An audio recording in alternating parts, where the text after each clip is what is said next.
The 49ers won an incredible, improbable game against the Rams on Thursday Night Football.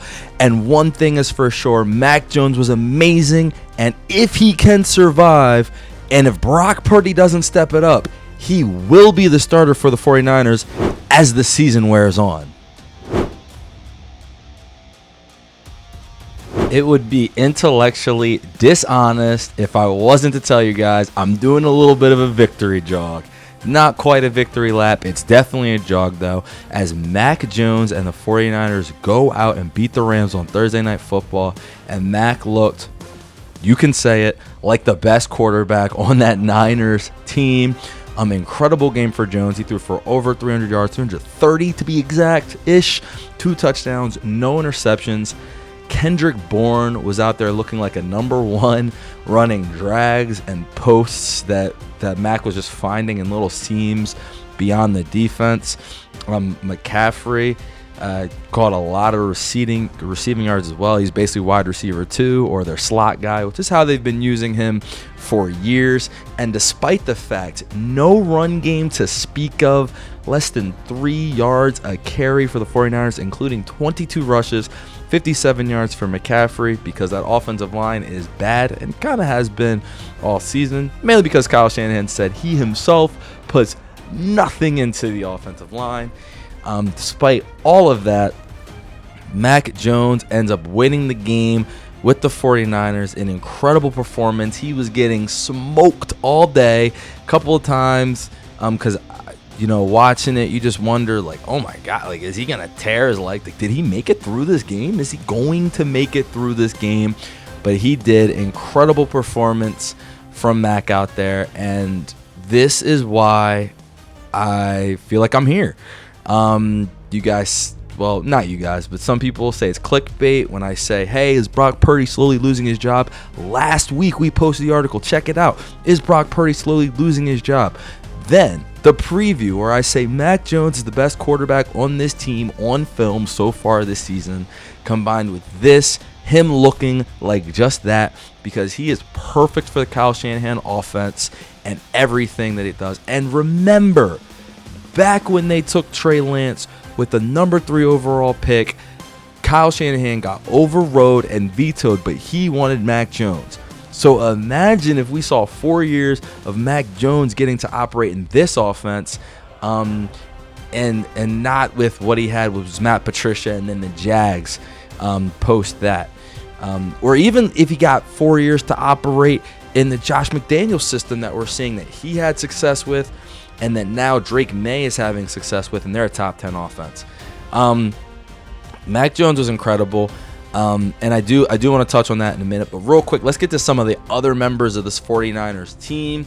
I don't want to goof up my guy's name, but a couple of big defensive plays as well. You got the fumble that they recovered off of the Blake Corum drop. That was huge. They needed to keep points off the board. And then their defensive tackle, what's his name? Got it, Alfred Collins, forcing the huge fumble of Kyron Williams, where even despite as great as Mac plays, if they don't force that fumble, at best, you have a minute left, up 4, or down 4, to drive the whole length of the field, and I think that would have been tough to do given just how much, Mac Jones was getting pressured and peppered by that incredible Rams pass rush. Byron Young, Jared Verse, they were just all over him.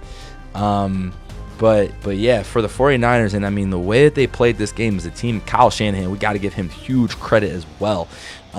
Even though his team all gets hurt and they all kind of collapse, what he does for the quarterback position, what he does schematically is incredible. But Mac is running it to a T, and they kept getting to 3rd and shorts, and they kept converting.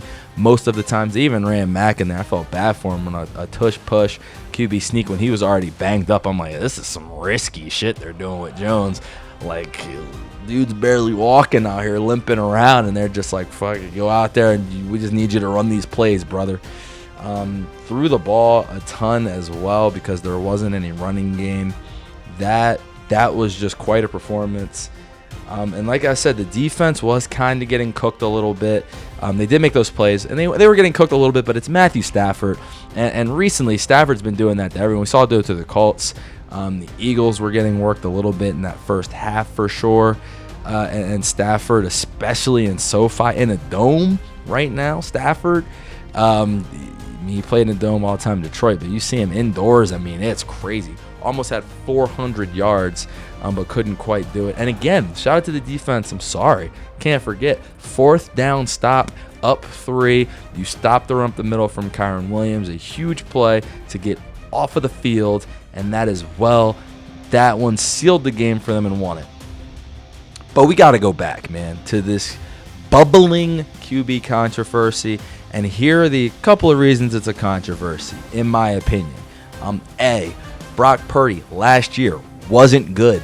He was okay. He had a lot of turnovers in bad spots that led to this, and then he got hurt toward the end of the year.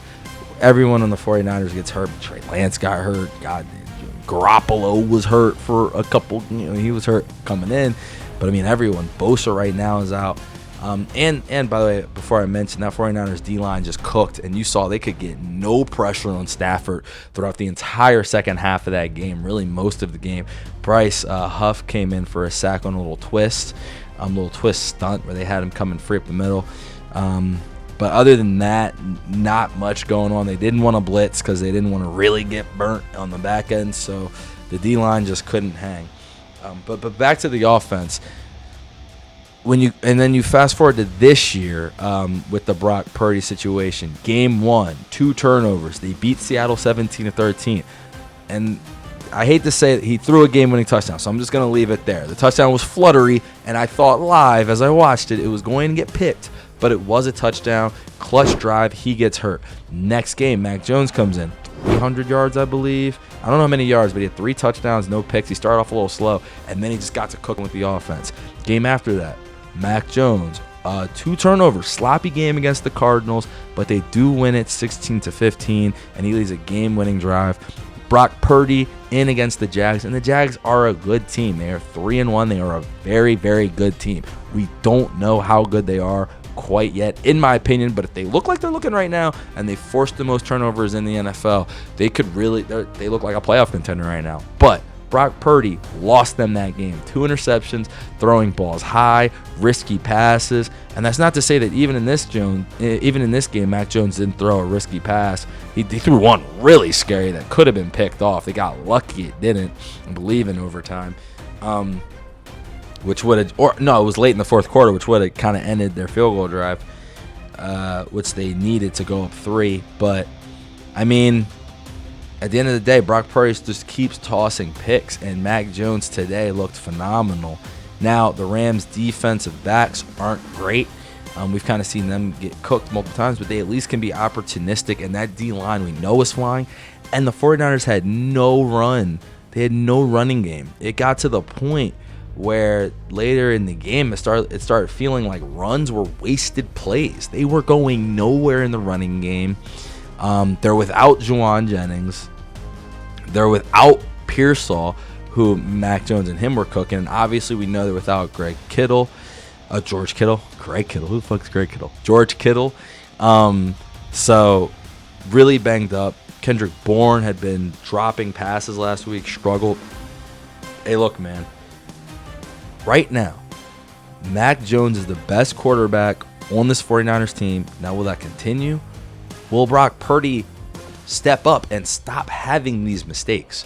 That is, to me, what's opening the door. It's not Mac Jones playing well, and he's playing great football right now. It is the fact that Brock Purdy continues to turn the ball over and lose them games. And I'm going to be honest. If he'd have played against the Rams, I don't know if they win that game because he's turned the ball over 2 times in each of their games this year, and he was doing it all last year. He has become a turnover problem. And that is going to be very hard to function when the team is crumbling around you. And in Kyle Shanahan's offense, where he just wants you to get rid of the ball quick, he's going to throw it quick, but we don't know to what team. This Brock Purdy, Mac Jones thing will continue to bubble because if we know one thing about Kyle Shanahan, if we know one thing about him, he is not scared to pull the trigger and change up at quarterback when people think you might not should do it. So Purdy's got to watch out.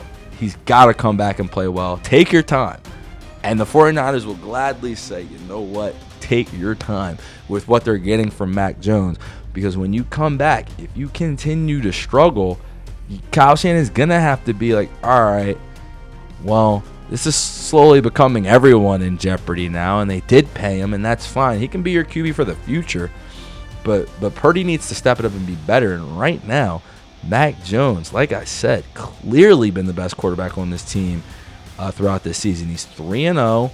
He's got 2 turnovers in 1 less game to Brock's 4. And he hasn't lost, and Brock did. And he just beat the Rams on a short week without the 2 best receivers in their playing. So, unless you consider McCaffrey a receiver, which you can. I still don't know if he's a better receiver, maybe than Juwan, not than Pearsall. Pearsall's a dog. But before the 49ers, great win. I mean, to get to 4-1 right now, with as banged up as they've been, and they still don't get a bye week until, I believe, like week 10. That's tough. So now, going forward for the 49ers as they deal with this QB thing and this injured team thing, here they have it. The next 3 games for the Niners: Bucks, Falcons, Texans. 49ers fans rejoice. That sounds like 2-1 minimum despite the injuries. If you have one of those 2 quarterbacks playing, you should be able to beat the Falcons and the Texans. Any week, anything could happen, but you should be better than those teams. And then the Bucks, I consider that a complete toss-up. In fact, I think the 49ers are a little bit whoever they play, they fucking beat good teams. They've beaten the Seahawks and the Rams already this year. We haven't seen the Bucks do that yet. So depending on what happens with the Bucks and the Seahawks, we'll see. But for the 49ers, if you're a fan, you've got to be happy about winning this game. The fact that you kind of still own McVay, at least in the regular season, and that's huge with this division because now you've beaten every single team in the division as well. So despite what I'm saying about QB controversy, if you think Purdy's the guy, you got to be happy that Matt can at least win these games and get you to 4-1 with 3-0 against the division. I mean, hey, look, the Niners, everyone thought this would be their bounce-back season, that they would win the division because of their weak schedule. That weak schedule has turned out to be a little harder than I think everyone thought, which is normally how that goes. Some are harder, some are easier. But let's see if they can continue that momentum and try to win this division going forward. Thank you guys so much for watching. Hopefully you enjoyed this video. What I'm trying to do is I'm trying to do weekly videos for each team. So we have playlists directed to your team and the week in the description. Hopefully you guys enjoyed. Please like, subscribe, and most importantly, comment in that section. I'd love to talk to you guys about what you think about the videos, what could be improved, what I did right. Thank you again. Lumia Sports. Peace.